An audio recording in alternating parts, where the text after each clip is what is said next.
The morning fog still clung to the Colorado mountains when Raymond Tucker pulled his 1988 Ford pickup into the parking lot of Thunder Ridge Tactical Range. At 73, he moved with the careful deliberation of a man who'd learned that hurrying rarely improved outcomes. His faded denim jacket had seen better decades, and his work boots were held together more by habit than leather. He'd driven 45 minutes from his cabin in the hills, not because Thunder Ridge was the closest range, but because it was the only one with the new electronic targeting system he'd read about in American Rifleman. The parking lot was full of late-model trucks and SUVs, most sporting military decals and aggressive bumper stickers. A group of young soldiers from Fort Carson clustered near the entrance, their laughter carrying sharp in the thin mountain air. They were maybe 20, 22 at most, wearing tactical gear that probably cost more than Raymond's truck was worth. "Check it out," one of them said, loud enough to carry. "Grandpa's here for senior day." "Wrong day, old-timer," another called out. "Early bird specials on Wednesdays." Raymond continued toward the entrance, neither acknowledging the comments nor changing his measured pace. Inside his jacket pocket, his fingers found the worn challenge coin he'd carried for 50 years, its edges smooth from decades of unconscious rubbing. The range's interior was all modern efficiency: digital displays, electronic target systems, climate-controlled shooting bays. At the check-in counter, a young instructor with sergeant's stripes and a carefully groomed beard looked up from his tablet. His name tag read, "Sergeant Brooks," in crisp letters. "Help you, sir?" The "sir" carried that particular tone reserved for the elderly, polite but dismissive. "Like to rent some range time," Raymond said. Brooks glanced over Raymond's shoulder at the soldiers filing in behind him.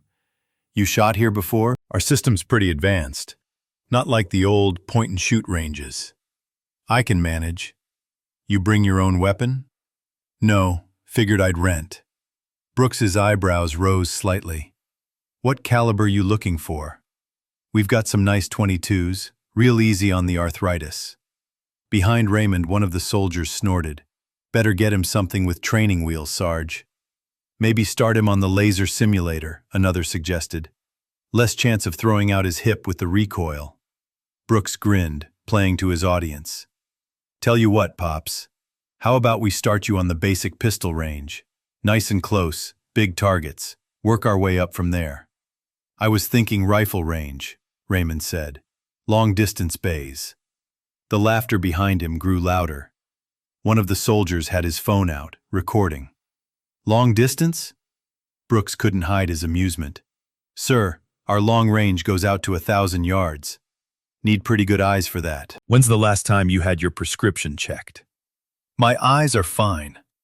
Look, no offense, but long-range precision shooting isn't exactly... well, it takes a certain level of physical conditioning. Core strength, breath control. Maybe we should..." "Just put me down for Bay 12, Raymond interrupted. "That's your 1,000-yard setup, right?" The soldiers were openly laughing now. "This gonna be good," one muttered. "Bet he can't even see the target. $5 says he throws out his shoulder on the first shot. You're on. I say he gives up before he even loads a round." Brooks sighed theatrically. "Sir, I really think you should reconsider. Long-range shooting is a young man's game. Requires steady hands, and I can see yours shaking from here." Raymond looked down at his hands. There was indeed a slight tremor. Not from age or infirmity, but from a piece of shrapnel that had been lodged near his spine since 1971. The doctors at Walter Reed had said he'd never walk again. He'd proved them wrong. But the tremor remained. A constant reminder of a humid night in Laos when everything went sideways. "Bay 12, he repeated. "Fine." Brooks turned to his computer, fingers dancing across the keyboard. "I'll need ID and a credit card. You'll have to sign a waiver and..." He stopped mid-sentence. "Sir, you need to put your hand on the biometric scanner. New system. Reads palm print. Helps us track rounds fired, scoring, that sort of thing."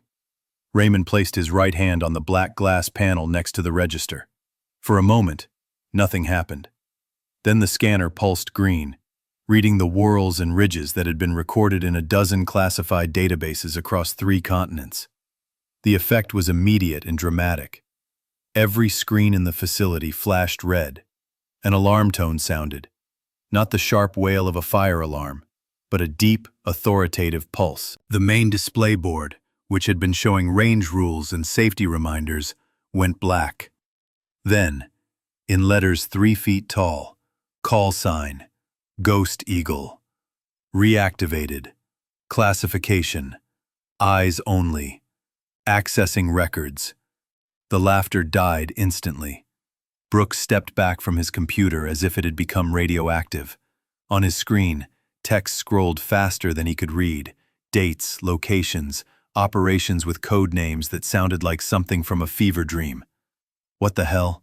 one of the soldiers whispered. The main display continued updating. Confirmed. Tucker, Raymond J., U.S. Army Special Operations, MAC-V-SOG operational, 1968 to 1972. Status, presumed Kia, LAO People's Democratic Republic, 1972. Confirmed eliminations, classified. Operations, redacted. Commendations, access restricted. An older man in civilian clothes but with the bearing of career military emerged from the office behind the counter. His face had gone pale. "Jesus Christ," he breathed. "It's really you." Colonel James Morrison, retired, had been running Thunder Ridge for 6 years. Ever since a roadside bomb in Afghanistan had ended his active duty career. He'd seen his share of heroes and legends, but Ghost Eagle was something else entirely. Ghost Eagle was myth, whispered about in special operations circles the way civilians whispered about Bigfoot. "Ghost Eagle?" Morrison's voice cracked slightly. "Sir, we were told. Everyone was told you died in 72. The memorial wall at Bragg has your name on it." Raymond's expression didn't change. "Took them 18 months to get me out. By then, it was easier to stay dead." The young soldiers had formed a loose semicircle. Phones forgotten, trying to process what they were seeing. One of them, slightly older than the others, stepped forward. "Sir, I'm sorry, but what's MAC-V-SOG?" Morrison answered without taking his eyes off Raymond. "Military Assistance Command, Vietnam, Studies and Observations Group." They ran operations that officially never happened in places we officially never were. Deep penetration recon, prisoner snatches, assassination missions. The kind of stuff that's still classified 50 years later. And Ghost Eagle? Was a legend even among legends. The sniper who never missed. The ghost who could infiltrate anywhere, eliminate targets nobody else could touch, and vanish without a trace. They say he spent 6 months living in the jungle outside a North Vietnamese general's compound, waiting for one clear shot. Another time he supposedly eliminated an entire NVA sniper school, 12 instructors, one by one, over the course of a week, and they never knew he was there until the last body dropped. Raymond shifted slightly, uncomfortable with the recitation. "That's enough, Colonel." "Sir, I have to ask. Songby Valley, 1970. Were you the shooter?" A muscle twitched in Raymond's jaw. Songby Valley had been a company of Marines pinned down by NVA regulars, taking casualties, unable to evacuate. Air support was grounded by weather. Then shots started coming from the jungle, impossibly accurate fire that picked off enemy positions one by one, always from a different angle, always fatal. By the time relief arrived, 32 NVA soldiers were dead, and the Marines hadn't seen their benefactor. Just a playing card, the ace of spades, left on each body. "I was in the area," Raymond said quietly. One of the young soldiers, the one who'd made the crack about training wheels, stepped forward. His face had gone from mockery to something approaching awe. "Sir, Specialist Marcus Chen.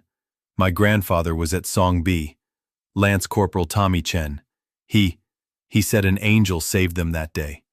Said shots came from nowhere, picked off the enemy like they were chosen by God himself. He looked for the shooter for 50 years. Wanted to say thank you."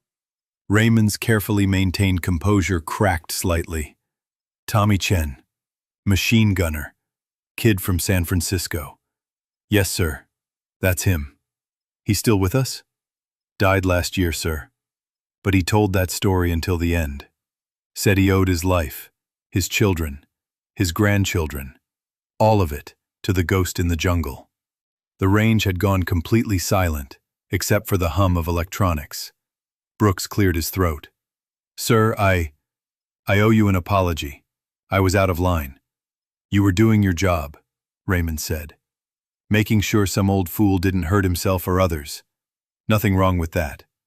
But you're not just some old fool. I'm a man who'd like to shoot. That's all. Morrison stepped around the counter. Bay 12 is yours, sir. No charge. Ever. In fact, he raised his voice. Listen up, everyone. This man shoots free at Thunder Ridge for life. And anyone who was running their mouth earlier, You're going to stand there and watch a master work. That's not necessary, Raymond protested. Yes, sir, it is. These young soldiers need to see what real precision looks like, what decades of dedication can achieve. Morrison turned to Brooks. Get Mr. Tucker whatever rifle he wants, and I mean whatever he wants. Raymond considered. Remington 700, 308 Winchester. Nothing fancy. Brooks practically ran to the rifle cage. The young soldiers followed as Raymond made his way to Bay 12, their earlier swagger replaced by something between curiosity and reverence. The one with the phone had it out again, but now he was researching, pulling up declassified fragments about Mac v. Sog, about operations in Laos and Cambodia, about kill counts that seemed impossible. Bay 12 was Thunder Ridge's pride, a covered shooting position with electronic wind indicators, temperature gauges, and a scope camera that displayed shots on a monitor. The target, at 1,000 yards, was barely visible to the naked eye. Raymond settled behind the rifle with an economy of motion that spoke of countless hours in far less comfortable positions. He didn't use the bench rest, instead adopting a modified prone position that accommodated his age while maintaining stability. His breathing slowed, becoming deep and rhythmic. Winds at 8 miles per hour, gusting to 12, Brooks reported, professional now. Coming from your 2 o'clock. Raymond made minute adjustments to the scope. His hands, everyone noticed, were no longer shaking. The tremor had vanished, replaced by an almost supernatural stillness. The first shot cracked across the range. On the monitor, a hole appeared dead center in the target's bullseye. Jesus, someone whispered. The second shot landed so close to the first that it took magnification to see they were separate holes. The third completed a group that could be covered by a dime. At 1,000 yards, with iron sights, it would have been impressive. With a scope, from a 73-year-old man they'd been mocking 10 minutes earlier. It was humbling. Raymond fired 10 rounds total. When the target was retrieved electronically and scored, all 10 shots were within a 2-inch circle. Several were touching. Brooks struggled for words. That's not possible. I mean, I'm seeing it, but the wind variations alone should have opened that group to at least 6 inches. You read the wind, Raymond said, safing the rifle. I read the space between the wind. Chen approached hesitantly. Mr. Tucker, could I? My grandfather would have wanted me to shake your hand. Raymond stood, accepting the younger man's grip. Your grandfather was a good Marine. Steady under fire. Never complained, even when the ammunition ran low and things looked bad. He said the same about the ghost who saved them. Said whoever it was must have had ice in his veins to shoot like that under those conditions. Not ice, Raymond corrected gently. Just purpose. When you're protecting others, your hands don't shake. When lives depend on your accuracy, you don't miss. Morrison had been on his phone, speaking quietly. Now he approached with an expression of barely contained excitement. Sir, I just spoke with General Patterson at Fort Carson. When he heard you were here, he wants to know if you'd consider doing a training seminar. 1 day, maybe 2. Show our snipers what real fieldcraft looks like. I'm 73 years old, Colonel, and you just outshot every instructor I have. Age doesn't erase knowledge, sir. These young soldiers, they're well trained, but they've never learned from someone who spent years behind enemy lines with no support, no extraction plan, just skill and determination. The young soldiers were nodding eagerly now, their phones put away, focused entirely on the living piece of history in front of them. Raymond considered. For 50 years he'd lived quietly in his mountain cabin, his past buried so deep even he sometimes wondered if it had been real. The tremor in his hands reminded him it was. The nightmares, less frequent now but never fully gone, confirmed it. But so did the faces of Marines who'd made it home because of shots fired from the jungle shadows. One day, He said finally. but I teach my way. No PowerPoints, no modern tactical nonsense. Just the basics. Reading wind, controlling breath, becoming part of the landscape, and most importantly, remembering that every shot fired should have a purpose beyond just hitting the target. The celebration that erupted was cut short by Raymond raising a hand. "And I have a condition, Specialist Chen. You'll be my assistant. Your grandfather would have liked that." Chen's eyes filled with tears he didn't try to hide. "Yes, sir. It would be an honor." As they walked back toward the lobby, Brooks fell into step beside Raymond. "Sir, I need to apologize again. What I said earlier. You saw an old man with shaking hands and made a reasonable assessment," Raymond interrupted. "No harm in that. But maybe next time, remember that not everything valuable comes in a young package. Sometimes the most dangerous men in the room are the ones who look like they should be feeding pigeons in the park." Brooks nodded. Lesson learned. In the lobby, Morrison had pulled up the range's social media page.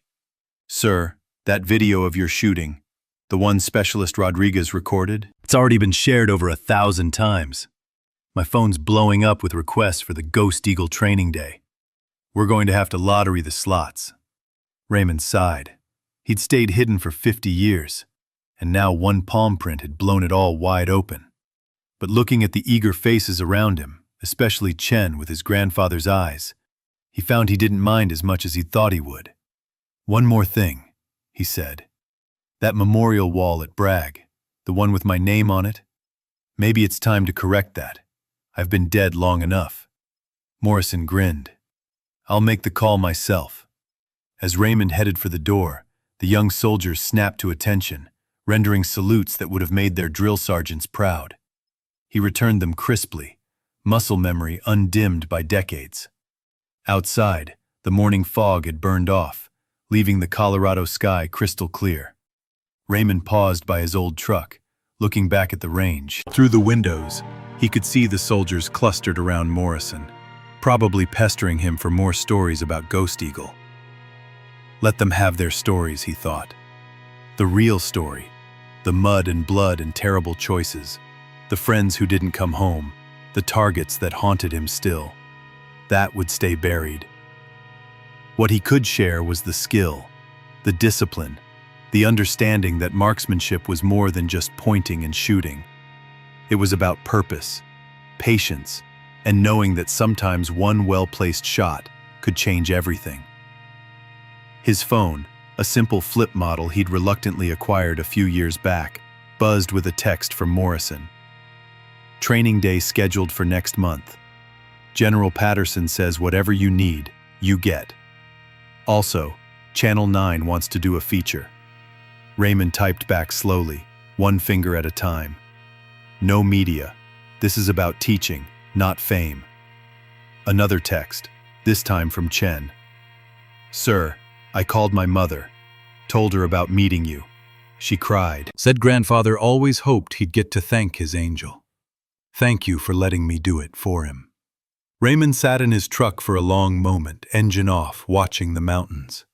50 years of silence, broken by one biometric scan. But maybe that was okay. Maybe it was time for Ghost Eagle to stop being a myth and start being a teacher. Not for glory or recognition, but because young soldiers needed to understand that true marksmanship wasn't about equipment or technology.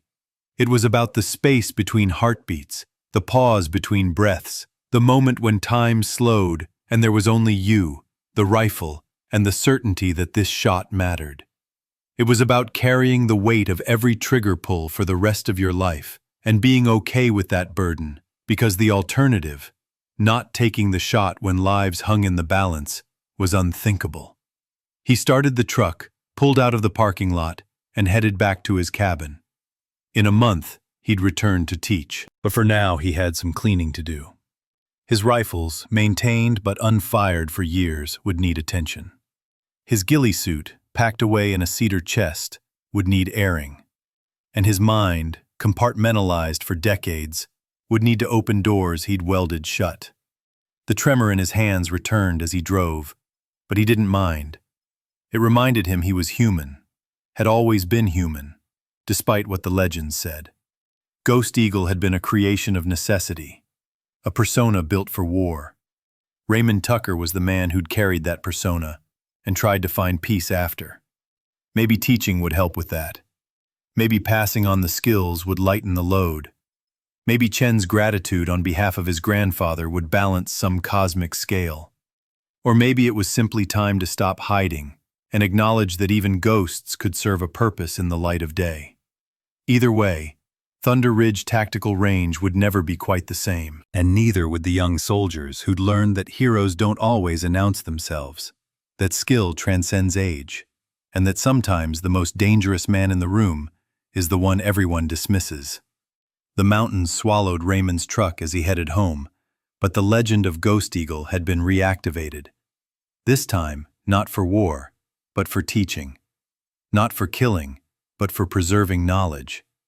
And somewhere, in whatever afterlife Marines inhabited, Tommy Chen was finally at peace, knowing his angel had been thanked.